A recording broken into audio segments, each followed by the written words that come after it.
7년의 풍년이 있은 후에 기근이 들었다는 말을 어제 성경에서 이야기하고 있습니다.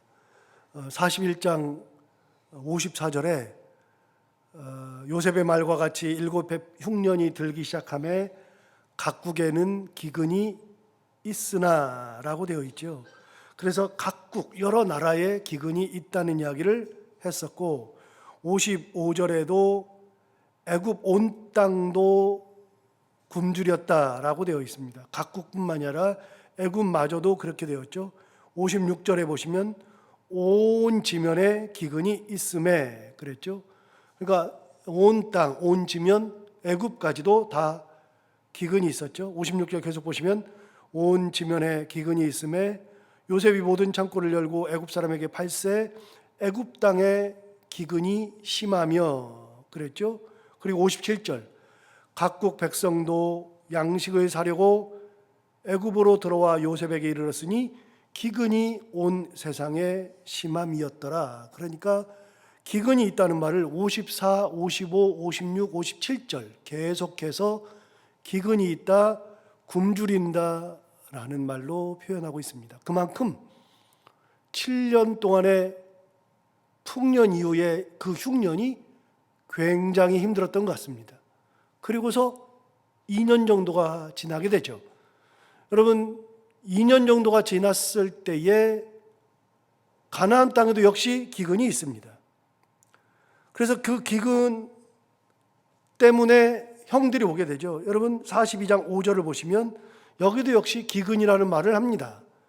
42장 5절에 의하면 이스라엘의 아들들이 양식 사러 간 자 중에 있으니 가나안 땅에 기근이 있습니다. 가나안 땅에까지도 기근이 있었습니다. 그 당시 그 지역이 전부 다 기근에 허덕이고 있었죠. 그러니 그 기근에 살아남을 사람이 없으니 애굽 사람들이 난리가 난 겁니다. 다른 나라 사람들은 죽어가는 사람은 태반인데 애굽 사람들도 난리가 났었죠. 그래서 아까 봤던 것처럼 41장 55절에 의하면 애굽 온 땅이 굶주림에 백성이 바로에게 부르짖어 양식을 구하는지라. 그러니까 백성들이 바로에게 막 부르짖는 겁니다. 양식을 달라고. 왜 바로 왕에게 양식을 달라 그래요? 7년 동안 봤거든요. 뭘 봤어요?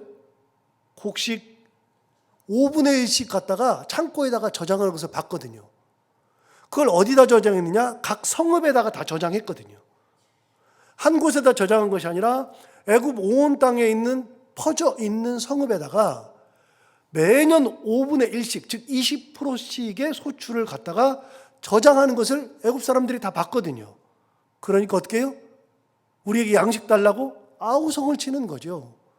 다른 나라 사람들은 그걸 한 적이 없으니까 굶어 죽어가는 사람은 태반이지만 애굽 사람들은 지금 양식 있는 걸 뻔히 보니까 바로에게 달라고 난리가 난 겁니다. 다시 55절을 보시면 애굽 온 땅이 굶주림에 백성이 바로에게 부르짖어 양식을 구하는지라. 그랬더니 바로가 어떻게 했느냐? 바로가 애굽 모든 백성에게 이르되 요셉에게 가서 그가 너희에게 이르는 대로 하라 하니라. 그래서 바로가 요셉한테 가면 요셉이 시키는 대로 그냥 하면 된다. 돈을 내라 그러면 돈을 내고, 땅을 바치라 그러면 땅을 바치고, 노예가 되라 그러면 노예가 되고, 요셉이 시키는 대로 하면 된다. 그래서 사람들이 다 요셉에게 갑니다. 그럼 애굽 사람들만 그 땅에서 먹을 것을 구했느냐? 아니요. 각국 사람들이 다 애굽에 양식이 있는 줄 알았어요. 57절 보십시오. 57절 보시면 이렇게 말했어요. 각국 백성도 양식을 사려고 애굽으로 들어와 요셉에게 이르렀으니 그랬죠. 그러니까 애굽뿐만이 아니라 다른 나라 각국 백성들도 양식을 사려고 애굽까지 와서 요셉에게 이르렀습니다.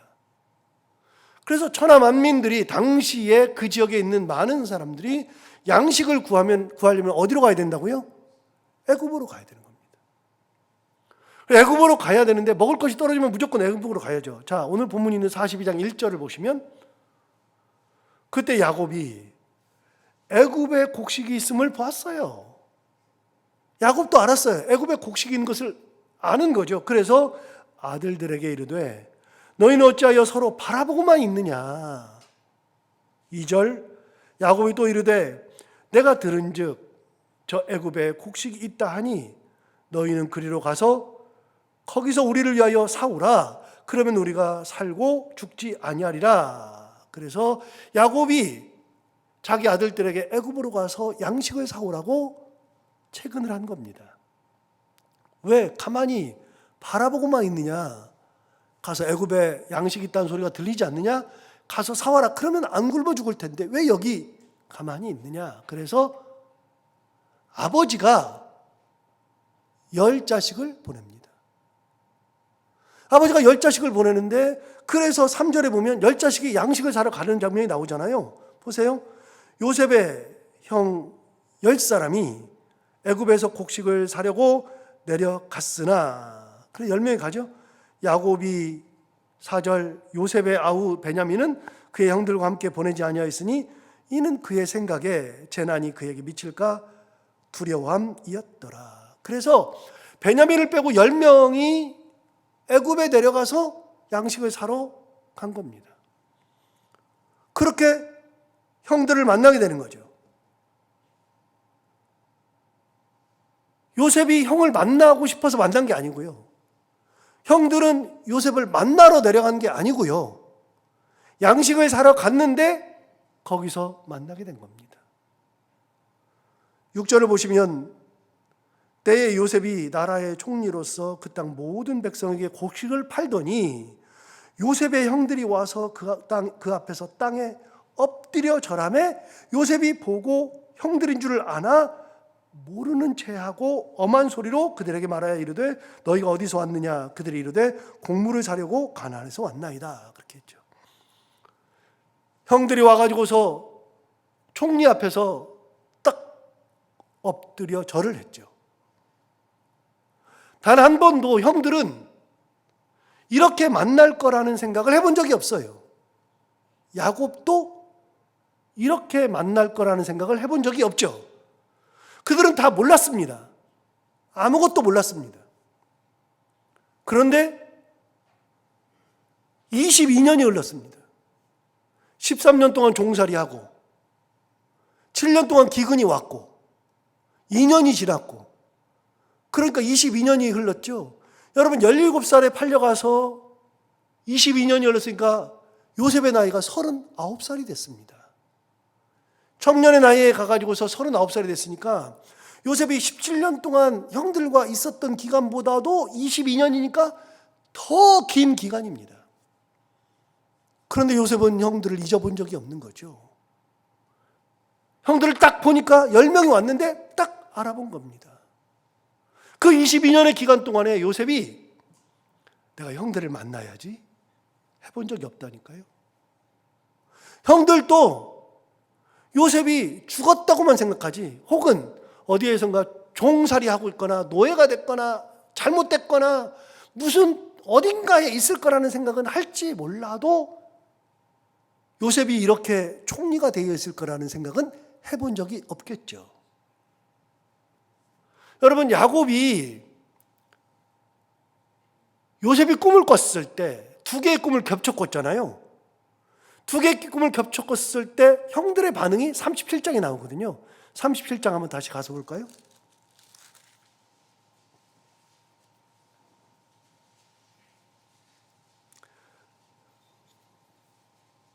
(37장 5절) 37장 5절에 의하면 요셉이 꿈을 꾸고 자기 형들에게 말하며 그들이 그를 더욱 미워하였더라. 그래서 요셉을 미워한 겁니다. 6절 요셉이 그들에게 이르되 청하건대 내가 꾼 꿈을 들으시오. 우리가 밭에서 곡식단을 묶더니 내 단은 일어서고 당신들의 단은 내 단을 둘러서서 절하더이다. 그의 형들이 그에게 이르되 내가 참으로 우리의 왕이 되겠느냐, 참으로 우리를 다스리게 되겠느냐 하고 그의 꿈과 그의 말로 말미암아 그를 더욱 미워하였다. 이게 첫 번째 꿈이죠. 자, 두 번째 꿈을 꿉니다. 9절 요셉이 다시 꿈을 꾸고 그의 형들에게 말하여 이르되 내가 또 꿈을 꾼즉 해와 달과 11별이 내게 절하더이다 하니라. 그가 그의 꿈을 아버지와 형들에게 말하며 아버지가 그를 꾸짖고 그에게 이르되 내가 꾼 꿈이 무엇이냐? 너와 내 어머니와 내 형들이 참으로 가서 땅에 엎드려 내게 절하겠느냐? 이렇게 얘기했어요. 그 다음에 11절을 보면 재밌는 말이 나오잖아요. 11절에 뭐라고 했어요? 그의 형들은 시기하되 그의 아버지는 그 말을 어떻게 듣어요? 간직해 두었더라. 야곱은 그 꿈을 간직했어요. 혼내기는 했지만 간직해 뒀어요. 그런데 정말 이런 일이 일어날 것 같은 느낌, 혹은 이게 뭐지? 그 마음을 간직해 뒀어요. 그런데 그 아들이 얼마 지나지 않아서 형들이 오는데 자기가 해준 채색 옷을 다 찢겨가지고 피가 묻어가지고 가져와가지고 물려 죽었다 그러니까 죽은 줄 알았어요. 22년이 지났어요. 죽은 줄을 알았는데, 그러니 이 꿈을 간직하고 있었는데, 마음에는 두었는데 이런 일이 있을 거라는 생각을 해본 적이 없죠. 형들은 뭐라고 그랬어요? 네가 우리의 왕이 되겠느냐? 네가 정말로 우리를 다스리겠느냐? 라고 했는데, 그런데 오늘 본문에 어떻게 됐어요? 그런데 야곱도 자기 아들 요셉이 이렇게 될 거라는 생각을 해본 적이 없어요. 죽었다고 생각했어요. 전부 다 이런 일이 있을 거라는 생각을 해본 적이 없죠. 야곱도, 형들도, 요셉도 이렇게 만날 거라는 생각을 해본 적이 없습니다. 그리고 이렇게 만날 줄 누가 알았습니까? 그런데 이렇게 만나서 오늘 본문 6절에 보면 그 답이 딱 나오잖아요. 6절에 보면 때에 요셉이 나라의 총리로서 그 땅 모든 백성의 곡식을 팔더니 요셉의 형들이 와서 그 앞에서 땅에 엎드려 절하였다. 37장 꿈꿀 때 이야기가 딱 이루어졌죠. 몇 년 만에? 22년 만에. 형들이 미워하고 시기했어요. 죽이고 싶었어요. 그런데 진짜 죽이는 것과 똑같이 했는데 22년 만에 자기 동생이 총리가 되어 있는 것을 누가 알았겠습니까? 자기들이 절할 것을 누가 알았겠습니까? 그런데 결국은 자기 동생이 그렇게 자기도 모르는 사이에 총리가 되어 있고, 그리고 절을 하게 되었습니다. 요셉은 형들을 딱 보고 알아봤습니다. 보고 알아보면서 형들을 몰아가죠. 뭘로 몰아가느냐? 정탐꾼으로 몰아가죠. 7절 보시면 요셉이 보고 형들인 줄을 아나 모르는 채 하고 엄한 소리로 그들에게 이르되, 엄한 말을 한 겁니다. 엄한 말. 희한하게 엄한 말을 막 하면서 너희들 어디서 왔어? 곡물 사러 왔습니다. 8절 요셉은 그의 형들을 알아보았으나 그들은 요셉을 알아보지 못하더라. 당연히 몰라보죠. 17살 헤어졌는데 39살 됐으니 몰라보겠죠. 총리가 될 거라는 생각을 해본 적이 없으니 몰라보겠죠. 당연히. 9절 요셉이 그들에게 대하여 꾼 꿈을 생각하고, 37장에 있었던 그 꿈을 생각한 겁니다. 그 꿈을 생각하고 그들에게 이르되 너희는 정탐꾼들이라 이 나라의 틈을 엿보려고 왔느니라. 그래서 요셉도 형들이 절하는 모습을 딱 보자마자 내 꿈에, 22년 전 꿈에 하나님이 2개의 꿈을 겹쳐꾸게 하셨는데 곡식단이 자기를 둘러서 절하는 꿈, 형들이 그것 때문에 나를 엄청 미워했었는데 그 꿈이 딱 생각나고, 또 해와 달과 11별이 자기에게 절하는 꿈을 딱 생각한 겁니다. 22년 만에. 요셉도 이렇게 될 거라는 생각을 해본 적이 없었겠죠. 그런데 형들이 절하는 겁니다. 그러면서 형들을 시험하려고 정탐꾼으로 몰아가는 겁니다. 이 나라의 형편을 알려고 너희들이 온 것이 아니냐, 그런 것을 쭉 하면서 너희들이 왜 정탐하러 왔느냐 그랬더니 정탐꾼은 아닙니다 그러면서 그들이 진실된 이야기를 하잖아요. 13절을 보십시오. 13절에 그들이 이렇게 말했습니다. 그들이 이르되 당신의 종 우리들은 12형제로서, 그걸 딱 듣는 순간 알았어요. 12형제. 알잖아요. 형들이 거짓말하는 게 아니니까요. 12형제로서 가나안 땅 한 사람의 아들들이라. 막내 아들은 오늘 아버지와 함께 있고 베냐민 안 온 걸 알잖아요. 딱 보니까. 또 하나는 없어졌나이다. 없어진 거는 자기잖아요.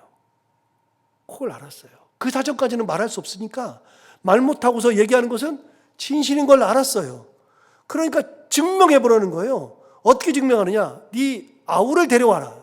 없어진 아들은 상관없고 아우 데려와라. 15절 볼까요? 15절.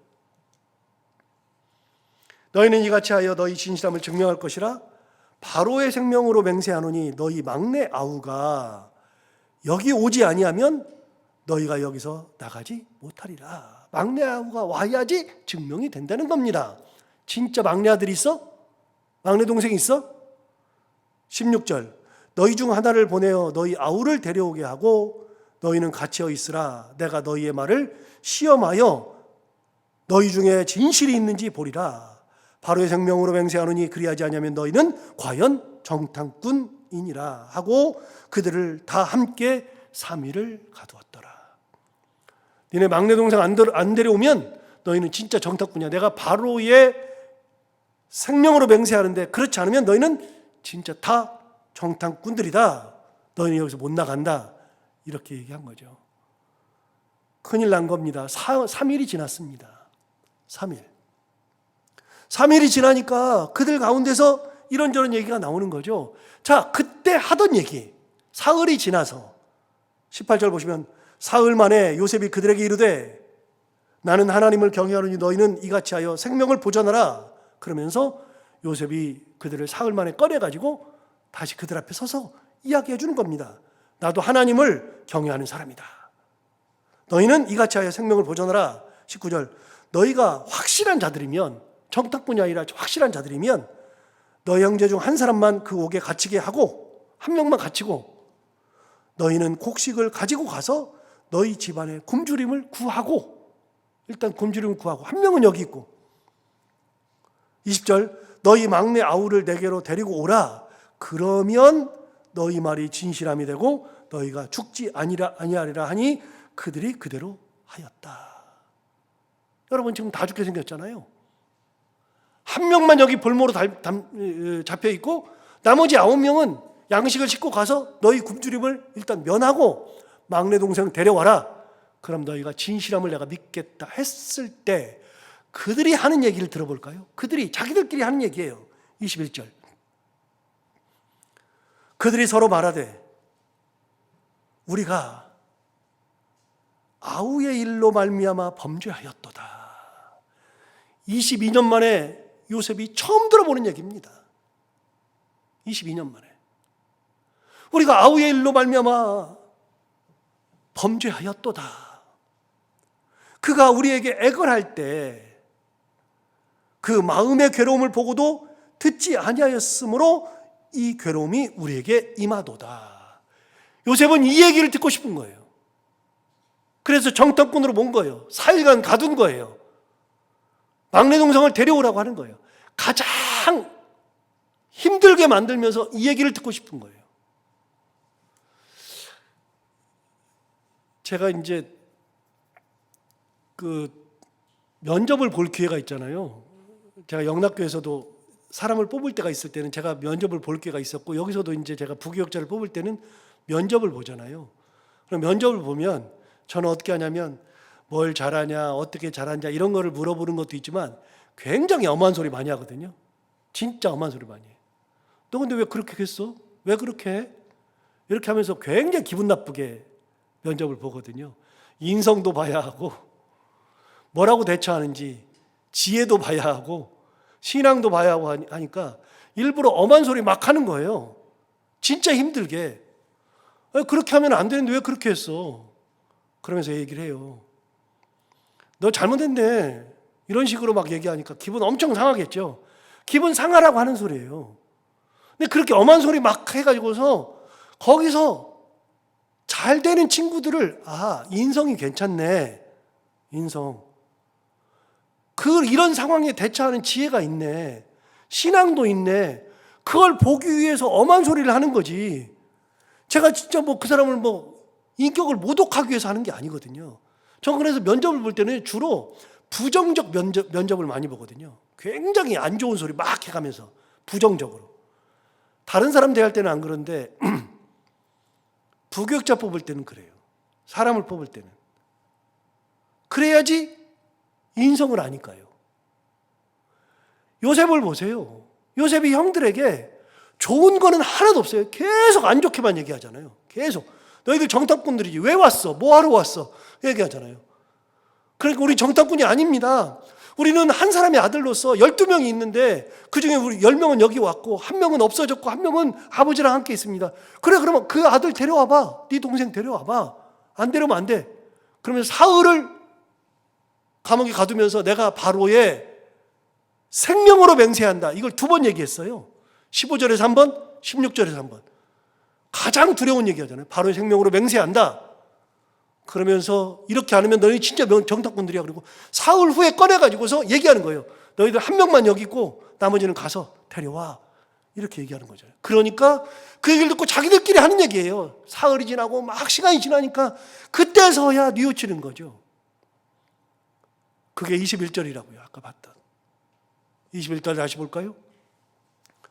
그들이 서로 말하되 우리가 아우의 일로 말미암아 범죄하였도다. 요셉은 이 얘기를 듣고 싶은 거예요.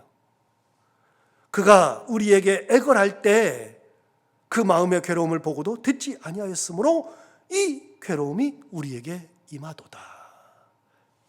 22절 볼까요? 르우벤이 말합니다. 르우벤이 그들에게 대답하여 이르되 내가 너희에게 그 아이에 대하여 죄를 짓지 말라고 하지 아니하였더냐? 내가 너희들한테 그 아이에게 죄를 짓지 말라고 하지 아니하였더냐? 그래도 너희가 듣지 아니하였느니라. 그러므로 그의 핏값을 치르게 되었더라. 르우벤이 이렇게 말한 적 있어요? 있어요. 37장으로 다시 넘어가 봐요.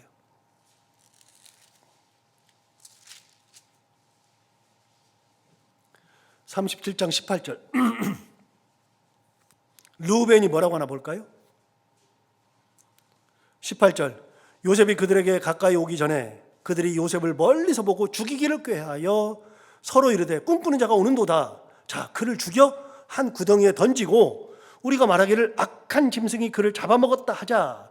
그의 꿈이 어떻게 되는지를 우리가 볼 것이니라 하는지라. 그때 르우벤이 나섰습니다. 이렇게 말했습니다. 21절 르우벤이 듣고 요셉을 그들의 손에서 구원하려 하여 이르되 우리가 그의 생명은 해치지 말자. 르우벤이 또 그들에게 이르되 피를 흘리지 말라. 그를 광야 그 구덩이에 던지고 손을 그에게 대지 말라 하니 이는 그가 요셉을 그들의 손에서 구출하여 그의 아버지에게로 돌려보내려 함이었더라. 그렇게 됐죠. 르우벤이요 요셉을 구하려고 피 흘리지 마. 안 돼. 피 흘리면 안 돼. 일단 구덩이에 집어넣자. 그렇게 하고서 생명을 해치지 말자. 르우벤이 얘기했어요. 르우벤이 딱 나섰어요. 그랬는데 그 말을 안 듣고 그렇게 했잖아요. 그러니까 오늘 본문에 22절 보세요. 22절에 르우벤이 그들에게 대답하여 이르되 내가 너희에게 그 아이에 대하여 죄를 짓지 말라고 하지 아니하였더냐. 그래도 너희가 듣지 아니하였느니라. 그러므로 그의 핏값을 치르게 되었도다.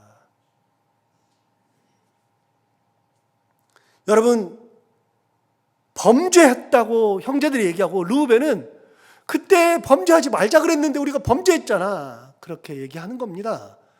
그러니까 그들이 22년 전 얘기를 싹 돌려보는 겁니다. 22년 전. 그게 우리가 범죄한 거였구나. 핏값을 받는 거구나. 22년 만에 이 얘기를 듣는 거죠. 23절 볼까요? 그들 사이에 통역을 세웠으므로 그들은 요셉이 듣는 줄을 알지 못하였더라. 여러분, 요셉이 17살인데 17살까지 히브리어를 썼는데 못 알아듣겠어요? 다 알아듣죠. 통역을 일부러 세워놓은 거죠. 못 알아듣는 줄 알아요. 그러니까 24절 요셉이 그들을 떠나가서 울고 다시 돌아왔어요. 예. 형들이 그렇게 말하는 걸 보고 막 울었어요. 이미 형들은 용서가 된 거예요. 아, 형들이 이렇게 반성하고 있구나. 된 거예요. 그래서 가서 울고 돌아와서 형들에게 시므온만 남겨놓고 가시오 하고서 보내는 거죠. 24절 다시 보시면 요셉이 그들을 떠나가서 울고 다시 돌아와서 그들과 말하다가 그들 중에서 시므온을 끌어내어 그들의 눈앞에서 결박하고 명하여 곡물을 그 그릇에 채우게 하고 각 사람의 돈은 그의 자루에 도로 넣게 하고 또 길 양식을 그들에게 주게 하니 그들이 그대로 행하였더라. 그렇게 해서 시므온만 붙잡고 딱 한 사람만 붙잡고 나머지는 보내는 장면이 나옵니다. 여러분 22년 전에 그런 일이 있을 때 어느 누구도 상상하지 못하는 일이에요. 진짜 절하게 될까? 아까 뭐라 그랬어요? 꿈꾸는 자가 오는도다. 그가 어떻게 되는지 보자. 그렇지만 하나님의 뜻을 막을 사람이 없죠. 하나님의 뜻을 꺾을 사람이 없죠. 그래서 우리는 내 주장이나 내 생각이 먼저 앞서는 게 아니라 하나님의 뜻이 무엇인지, 하나님의 은혜가 어느 곳에 있는지 거기에 마음을 두고 살아가는 것이 중요하고, 그래도 끝까지 요셉처럼 하나님을 바라보며 살았을 때 그때 하나님의 역사가 일어난다는 거. 우리도 어려운 일이 있고 힘든 일이 있어도 끝까지 하나님의 뜻을 바라보며 기도하면서 하나님 은혜 가운데 살아가면 하나님이 때가 되면 가장 좋은 길로 인도하신다는 거 생각하면서 그런 은혜로 살아가는 우리 모두가 다 되기를 바랍니다. 기도하겠습니다.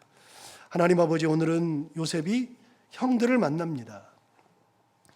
형들을 만나고 싶어서가 아니라 형들도 요셉이 살아있는 것도 모르면서 기근이 있으니까 어쩔 수 없이 만나게 되는데, 하나님이 꿈을 주었을 때 그 꿈이 무엇이냐? 시기하고 질투하고 미워하던 것, 그래서 죽이려고까지 했었는데 그 꿈이 이루어지는 장면을 보니까 하나님 아버지, 어느 누구도 상상하지 못하는 순간에 상상하지 못하는 방법으로 하나님의 뜻이 이루어지는 것을 우리가 눈으로 보게 됩니다. 하나님 아버지, 우리가 그 하나님의 뜻을 분별할 수 있는 영적 눈을 뜨게 하여 주옵시고, 그런 영안을 가지고 하나님의 뜻을 바라보며 하나님의 은혜를 붙들고 살아가는 저희들 되게 하여 주옵소서.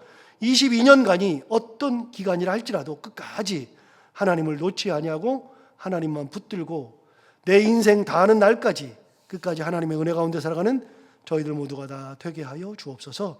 하나님 아버지, 오늘도 하루를 살아갈 때 이 말씀이 우리의 가운데 힘이 되기를 원하며, 오늘도 기도하러 나온 살아가는 모든 분들 기도 제목을 다 들어응답하여 주옵시고, 해야 되는 것들을 기쁨으로 잘 감당하고 만나는 사람들이 누구든지 그들과 웃고 행복한 하루가 되게 하여 주옵소서. 예수님 이름으로 기도하옵나이다.